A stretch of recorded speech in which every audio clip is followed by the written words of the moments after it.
ឥឡូវនេះដល់ខែធ្វើស្រែចម្ការទៀតហើយបងប្អូនពេលនេះយើង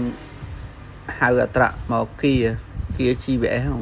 គៀដើម្បីដីឲ្យស្មើ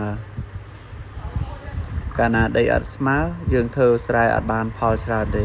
បើសិនជាយើងគៀឲ្យស្មើទឹកវារត់ស្មើអញ្ចឹងពេលយើងត្រូវបាញ់ថ្នាំស្មៅអីបូមផលិតអីវាស្រួលអញ្ចឹង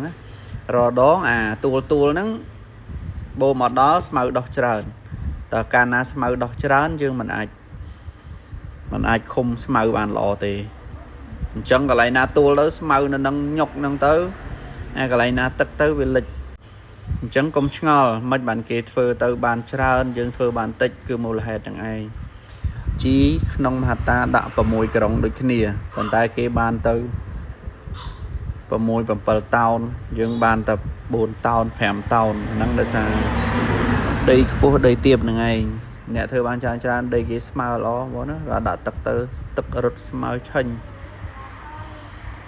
សម្រាប់អត្រាគាដីនេះពួកចុនឌីនេះកម្លាំងម៉ាស៊ីនវាខ្លាំងបងប្អូនវាបានស្មើល្អស្អាតចឹងអត់មានអីច្រើនទេបងប្អូនសម្រាប់វីដេអូនេះគឺអត្រាចនឌីគា GVS ដីស្មើស្អាតអានេះគារៀងថ្លៃដែរបើសុទ្ធឥឡូវវាឡើងថ្លៃក្នុងម៉ោងវាស៊ីដល់ 190000 សម្រាប់ថ្លៃគាបងប្អូនអានេះខ្ញុំជួលគេគាទេព្រោះយើងមិនមានអត្រាមានតើអីទេគឺធ្វើស្រែជួលគេមកចប់បើសិនជាលទ្ធផលស្រូវបានថ្លៃទៅយើងក៏បានគួរសមតែបើស្រូវថោកកុំសង្ឃឹមមានបានចំណេញចំណូលអីទេអានេះនិយាយតែបញ្ហាស្រែខ្លួនឯងផងបងប្អូន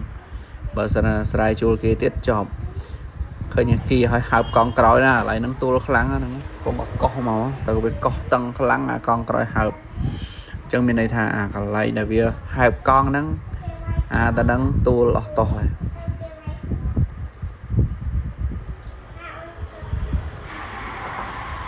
ណ៎បងប្អូនវីដេអូនេះមានប្រហែលជា3នាទីប៉ុន្តែជក់ចិត្តមែនតើព្រោះអត្រានេះធំខ្លាំងណាស់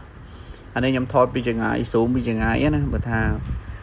នៅចិត្តវិញដល់កក៏កង់វាមួយផុតក្បាលបាត់កម្លាំងវាខ្លាំងវាមាន GVS តលគៀមិនហត់ចាំបាច់តម្លាក់ចុះតម្លាក់ឡើងទេព្រោះដោយសា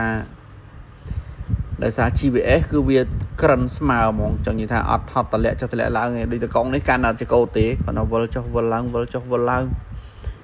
កន្លែងណាខ្ពស់ទៅវាគីឲ្យស្មើនឹងកន្លែងទាប